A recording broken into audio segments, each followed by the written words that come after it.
বিসমিল্লাহির রহমানির রহিম। আপনি ভালো একটা প্রশ্ন করছেন আমাকে।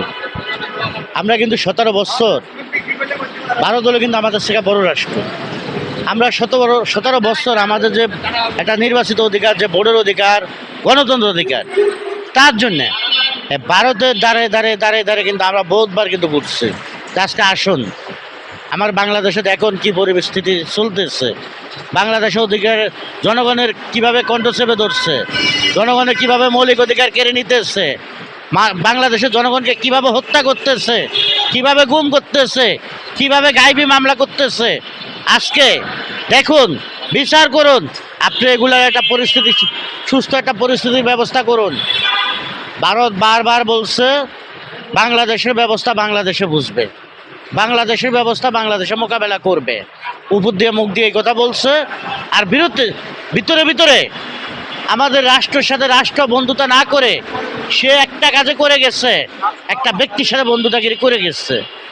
আমার বাংলাদেশে আষ্টশোলক মেরে আজকে বাংলাদেশে একজন সাবেক প্রধানমন্ত্রী, সে আজকে দিল্লিতে কিন্তু অবস্থান করতেছে। আমার বাংলাদেশে নাশকতা করে আজকে ভারতে কিন্তু তারা আশ্রয় নিতেছে। আজকে আর এদিকে বাংলাদেশের যে প্রধানমন্ত্রী আছে, বর্তমানে নির্বাচিত প্রধানমন্ত্রী, তাকে কিন্তু ভারতে কিন্তু ওই দ্বারা কিন্তু আহ্বান জানাচ্ছে।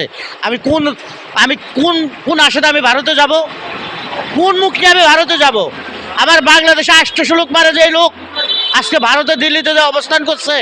আমার তো বাংলাদেশ আর ভারতের ভিতরে একটা বন্ধুত্ব চুক্তি আছে। আমার বাংলাদেশে যদি একটা অপরাধ যদি হয়, আমার বাংলাদেশে অপরাধী যদি ভারতে যায়, ভারত থেকে ফেরত দেবে। ভারতের অপরাধী যদি বাংলাদেশে আসে, তাহলে আমার বাংলাদেশের থেকে তারা ভারতে ফেরত দেওয়া হবে। তার কোন হিসাবে আজকে এখনো ভারতে রাখা আমার বাংলাদেশে বারবার যে নির্বাচিত প্রধানমন্ত্রী, তারা আহ্বান জানাচ্ছে তারা ভারতে যাওয়ার জন্য। আমাদের বাংলাদেশ প্রধানমন্ত্রী জনাব তারেক রহমান সাহেব সেটা একটা কথা বলছে, আমি আপনার কাছে যাব। কোন মুখ দিয়ে যাব? আপনি সর্বপ্রথম নির্বাচিত হওয়ার পর বাংলাদেশে যে সময় আছেন সোনারগাঁ হোটেলে মেধাবতী মা বেগম খালেদা জিয়া আপনাদের দ্বিতীয় উপহার দেওয়া হয়েছে, আর বাংলাদেশে বলা হয়েছে আপনি সুস্থ একটা নির্বাচনের ব্যবস্থা করুন। দেখেন, 350টা সিটের ভিতরে নারী পুরুষ সব মিলেয়া, পুরুষ হলো 300 আসন আর মহিলা হলো 50টা, তার ভিতরে 150টা সিটে বিনা প্রতিদ্বন্দ্বিতায় নির্বাচিত হয়েছে। আমরা এই নির্বাচন মানি না, সুস্থ একটা নির্বাচনের ব্যবস্থা করুন হবে। তারপরে ওই নির্বাচন যাওয়ার পরে 18 সালে দিনের উপর রাত্রে করছে। তারপরে আমরা ভারতের কাছে আহ্বান জানাচ্ছি, আপনারা যদি বাংলাদেশে এগুলো কী চলে, তারা কিন্তু একতরফাভাবে আওয়ামী লীগকে সাপোর্ট দিয়ে গেছে, একতরফাভাবে আওয়ামী লীগকে সাপোর্ট দিয়ে গেছে। আমরা সেই জায়গায় তো 18 সালের নির্বাচনও খাইছি, 23 সালের নির্বাচনে ভারতকে তার সাথে আহ্বান জানানো হচ্ছে। আমাদের বর্তমানে যে নির্বাচিত রাষ্ট্রপতি আছে, তার নেতৃত্বে ভারতে কিন্তু আমাদের প্রতিনিধি গেছে, ভারতের কাছে আহ্বান জানাচ্ছে। আজকে 15 বছর হয়ে গেছে, আপনি এখন একটা নির্বাচনের ব্যবস্থা করেন।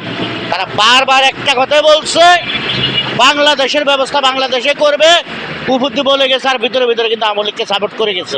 তাহলে আজকে আমরা তাদের সাথে কিভাবে আমার বাংলাদেশের অপরাধী ওই রাষ্ট্র থাকা অবস্থা আমার বাংলাদেশের প্রধানমন্ত্রী ওই রাষ্ট্র সফর করবে? তার তো জবাব বাংলাদেশ দিল্লির কাছে চাই।